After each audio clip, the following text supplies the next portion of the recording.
Bapak Ibu sekalian, kembali lagi bersama saya. Sebelum kita mulai membaca firman Tuhan, mari kita berdoa. Terima kasih Bapa buat berkat dan juga buat penyertaan-Mu di dalam hidup kami, sehingga kami bisa terus menikmati berkat-berkat-Mu setiap hari hingga pada saat ini. Tuhan, sebentar kami akan membaca firman-Mu. Biarlah firman-Mu Bapa bisa menjadi pelita bagi kehidupan kami. Di dalam nama anak-Mu, Tuhan Yesus Kristus, Juru Selamat kami yang hidup. Haleluya. Amin. Ayat kita saat ini diambil dari 2 Tawarik 18 ayat 13. 2 Tawarik 18 ayat 13. Beginilah firman Tuhan. Tetapi Mika menjawab, demi Tuhan yang hidup, sesungguhnya apa yang akan difirmankan Allahku, itulah yang akan kukatakan. Judul tema, melakukan kehendak Tuhan. Saudara-saudara sekalian yang dikasihi oleh Allah, orang yang mencari ramalan dan mencari kehendak Tuhan, kedua-duanya sama-sama mencari yang menyenangkan hati. Dalam diri Ahab pun demikian, ia tidak senang mendengar kehendak Tuhan yang terdengar buruk baginya. Oleh sebab itu, pada waktu Yosafat besannya ingin mengetahui kehendak Tuhan terlebih dahulu, saat ia mengajak besannya itu memerangi Ramot Gilead, Ahab tidak menjadikan Nabi Mika sebagai pilihan utama, tetapi ia memuaskan Yosafat dengan mengumpulkan 400 orang nabi. Ke-400 orang nabi berkumpul di hadapan kedua raja itu.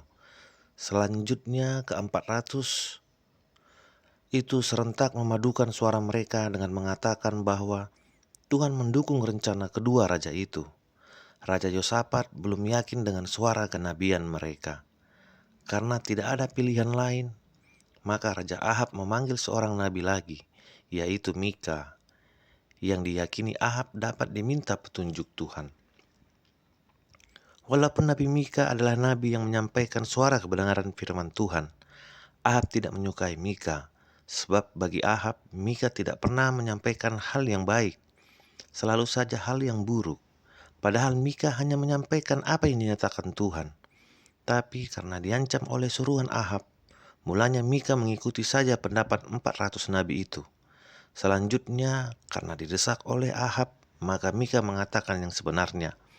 Ia menyampaikan pernyataan Tuhan yang sesungguhnya.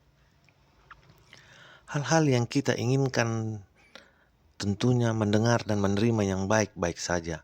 Firman Tuhan yang terasa buruk, yakni menegur dan memperingatkan kita, terasa sulit bagi kita menerimanya. Tapi firman Tuhan yang terasa keras itu pun perlu kita dengar, agar kita tahu bagaimana harus merespon dan menyesuaikan diri kita dengan apa yang dikehendaki Tuhan.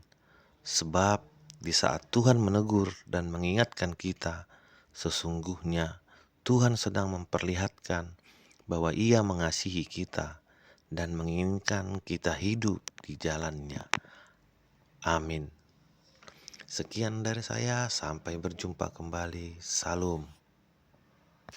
Bapak Ibu sekalian, kembali lagi bersama saya. Sebelum kita mulai membaca firman Tuhan, mari kita berdoa. Terima kasih Bapa buat berkat dan juga buat penyertaan-Mu di dalam hidup kami, sehingga kami bisa terus menikmati berkat-berkat-Mu setiap hari hingga pada saat ini. Tuhan, sebentar kami akan membaca firman-Mu. Biarlah firman-Mu Bapa bisa menjadi pelita bagi kehidupan kami.